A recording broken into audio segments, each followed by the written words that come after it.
पीले दांत वाली बहू। रंजना कभी ब्रश नहीं करती थी। उसे कितनी बार उसके माँ बाप ने डांटा, लेकिन उसका कोई असर उस पर होता ही नहीं था, जिस कारण से उसके दांत पीले पीले हो जाते हैं। शादी के बाद। अरे बहू, वैसे तो तुझ में कोई कमी नहीं है, पर तेरे दांत इतने पीले कैसे हैं बेटा? कैसे मतलब? कोई सर्जरी थोड़ी ना कराइए। वो तो क्या नाम, मैं ब्रश नहीं करती थी तो पीले हो गए। अब क्या करूं? आप कहें तो लाल करवा लूं या फिर काले? यार ये क्या है, क्यों माँ से लड़ रही हो? लड़ रही हूँ? अरे मैं लड़ रही हूँ या ये बोल रही है कि दांत पीले हैं, पीले।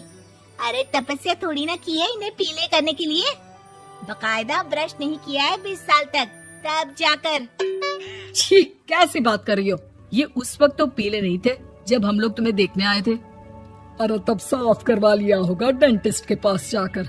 अब देखो कैसे पीले पीले लग रहे हैं। रंजना सास की तरफ गुस्से से देखती है। फिर शुरू हो गई पीले पीले पीले।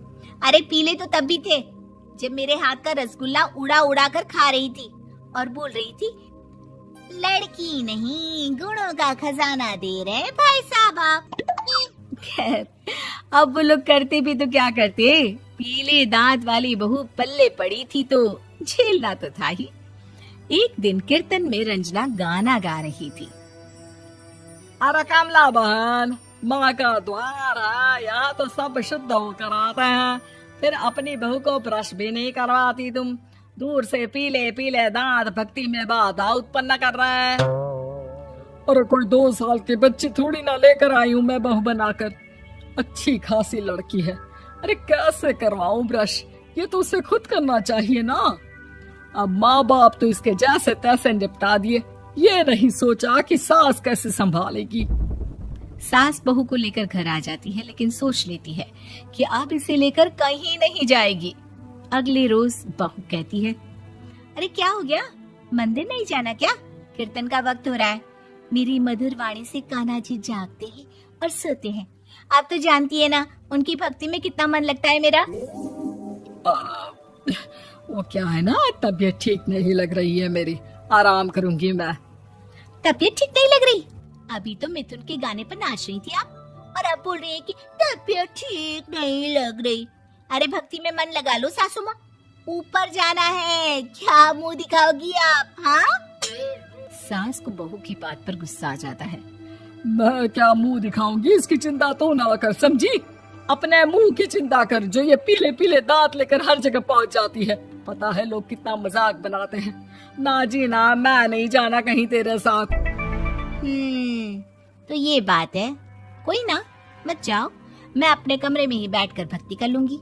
ऊपर वाला दांत थोड़ी ना देखता है, मन देखता है, भावना देखता है। और अरे बस बस, तू सब कुछ दिखा, बस ये सफेद चमकदार दांत ना दिखाना किसी को, है? जा यहाँ से। बहू को सास की बात का कोई फर्क नहीं पड़ता, वो तो जैसी थी वैसी ही रह जाती है। सुबह नहाकर किचन में खाना बनाना, फिर खाना खाना, कीर्तन भजन करना और सो जाना। एक दिन, माँ जी मैं सहेली के घर जा रही हूँ, शाम को लेट आऊंगी। हाँ हाँ तो जाना, मैंने कौन सा तेरी आरती करनी है घर पर बैठकर। रंजना सहेली के घर जाती है, जहाँ वो पार्टी में जाने की तैयारी कर रही होती है। अरे शिखा, कहाँ जाने की तैयारी कर रही है? मैं गलत वक्त पर आ गई क्या? अरे नहीं यार, उल्टा सही वक्त पर आ गया। मैंने ये साड़ी और ज्वेलरी निकाली है यार, शाम को इनके ऑफिस की एक पार्टी में जाना है। बताना कैसा लग रहा है ये सब? नहीं यार, इस ड्रेस के साथ तो वो वाली ज्वेलरी अच्छी लगेगी। हाँ हाँ सही बोल रही है, मैंने ध्यान ही नहीं दिया। वैसे तो हमेशा से मस्त फैशन सेंस रखती है। तो बड़ा जाती होगी ना पति के साथ पार्टी में। रंजना कुछ नहीं बोलती, बस सोचती है कि यार काश ये बात सही हो जाती, पर मैं क्यों नहीं जाती पार्टी में? क्या इन लोगों की कोई पार्टी होती नहीं होगी? रंजना घर आती है और रात में पति से सवाल करती है, एक बात बताइए, आप मुझे किसी पार्टी में क्यों नहीं ले जाते? क्या आपकी यहाँ ऑफिस में पार्टी नहीं होती? पति बेचारा क्या कहता कि दांत पीले हैं तुम्हारे इसलिए। अरे कोई पार्टी होती नहीं हम लोगों के ऑफिस में, तो कहाँ से लेकर जाऊं? और मार्केट, मॉल, कहीं वीकेंड घूमना, कहीं तो। अरे यार सारे हफ्ते में एक छुट्टी मिलती है, तो सोचता हूँ कि आराम ही कर लूं। क्यों? रंजना मन मार के रह जाती है। पहले कभी सास के साथ मंदिर जाया करती थी, लेकिन वो भी सास ने ले जाना बंद कर दिया। घर बैठी बैठी रंजना बोर हो जाती है। तभी उसे आइडिया आता है और वो मायके जाने का सोचती है। सासू माँ, 2 दिनों के लिए मम्मी के घर जा रही हूँ। अच्छा ठीक है, आराम से जा। और हाँ, माँ से कुछ अच्छी आदत सीख कर आना कि कैसे शरीर के हर भाग की तरह दांतों की सफाई भी जरूरी होती है, समझी? शुरू हो गई ना आप। वो लोग आपकी तरह नहीं है कि छोटी छोटी बात का बतंगड़ बना दे। उन लोगों के लिए मैं मायने रखती हूँ, ना कि मेरे पीले पीले दांत। रंजना माँ को बिना बताए उन लोगों को सरप्राइज देती है, लेकिन जैसे ही वो दरवाजे पर पहुंचती है, अंदर देखती है कि घर वाले कहीं जा रहे होते हैं। अब माँ, काश रंजना दीदी के दांतों वाली प्रॉब्लम नहीं होती, तो वो भी हम लोगों के साथ चलती ना बुआ जी की बेटी की शादी में। हाँ बेटा, लेकिन अब उसे कौन समझाए कि उसको उसके पीले दांत नहीं दिखते, लेकिन उसके आसपास के लोगों को कितना एम्बैरेसिंग फील कराते हैं। मुझे तो कितनी बार उसके स्कूल की टीचर ने शिकायत की कि उसके साथ कोई लड़की बैठना भी नहीं चाहती, और ना ही कॉलेज में कोई उससे बात करना चाहता था। लेकिन पता नहीं क्यों उसे ये बात समझ में ही नहीं आती। कोई कमी नहीं है उस लड़की में, बस यही कि दांत पीले हैं। वो तो भला हो जीजा जी और उनकी माँ का, जो दीदी को जैसी है वैसे ही रखा हुआ है। रंजना को अपने घर वालों की बात सुनकर बहुत दुख होता है।